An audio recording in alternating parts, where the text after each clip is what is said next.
lot of people associate gaming with loneliness and social isolation, and it honestly makes sense when you look at it from an outside perspective. You're hunched over on your PC or lazing around on your couch, engrossed in a virtual world of your own, disconnected from our mundane reality. So what's the best way to break that stereotype? Multiplayer games. Gamers have friends, right? Multiplayer games have been a thing since games have existed. I mean, hey, if it worked for basketball, it can work for Resident Evil. Or basketball. The idea makes sense. Instead of playing a game on my own, I can add a real-life interactive factor to my experience. People. As a kid, when I first found out that the second port on my PS2 was for my friend to plug his controller into so that we could play together, I was like, wow, I could play GTA, but with my friends. How fun would that be? Huh.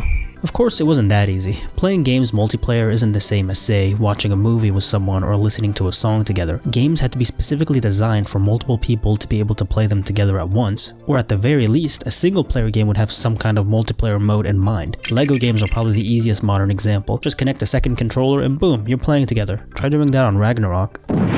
There are also games like Mario Party, Mario Kart, and fighting games which are designed from the ground up with multiple players in mind. Mario Party especially takes advantage of the social aspect of being in the same room as someone by just being the most evil experience crafted by a human being. It's genius, really.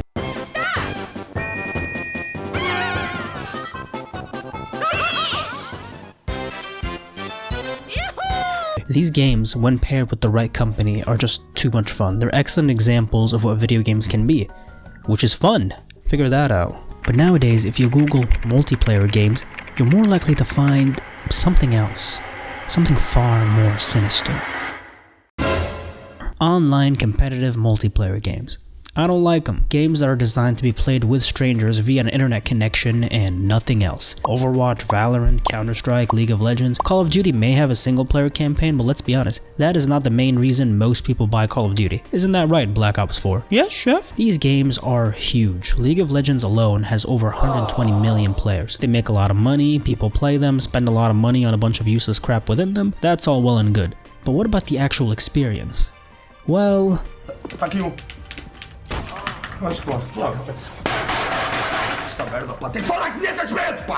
I have no idea what he said, but it can't be good. These games, regardless of their genre, have an unprecedented ability to induce anger within their players. I think it's a number of things. First off, the anonymity. Since these games are exclusively online, you never see the people on the other side of the screen, and you know what that can lead to. Tons of just people yelling at each other, getting angry, cussing each other out. Admittedly, this has been a thing since the early Xbox Live era, but I think we can all agree that it's more widespread now than it ever was before. Second, the nature of these competitive team-based games just lends itself so well to toxicity. Imagine you're playing perfectly well, everything's fine, but then your teammate screws up and throws the entire game, and you end up losing as a result. What is the average human reaction to that? Exactly. Then again, being on the other side of that exchange is not any more fun. Imagine you got home from an 8-hour shift at work, you sit down to play some Valorant or something, only to play like total crap and you get flamed by your teammate. You turn the game off and you go to the bathroom and you just sit around like... Is this what you want in your life? What is that wall? Nice wall. What are you doing? Hello? Hello? R9. Nah, you're not real. Nah, GS Raider, you are so goddamn horrible. What is wrong with your brand? What is that wall? But seriously, sometimes these games feel like they're borderline designed to make people angry. From the scoreboards that let people compare themselves to all the other players in the match, the kill feeds that basically announce your failures and your success to everyone, user profiles with career stats like KD ratios, and of course the different ranks that categorize players based on skill level, and has probably caused an insurmountable amount of self-esteem issues among young men in the world. Now, am I saying these are bad things to include? Absolutely not. All of these things that I've mentioned are useful tools in tracking how a particular match is going or how you've progressed throughout your history of playing. But it still makes you angry. It's a very weird thing. When you see that little message in the top right corner of the screen that basically announces to the world that you've been killed, it's like, great, crucify me next. Compare that to playing GoldenEye with 4 players. Notice how there's a lot less room to get angry here. Go poop on it, Mr. Hanky.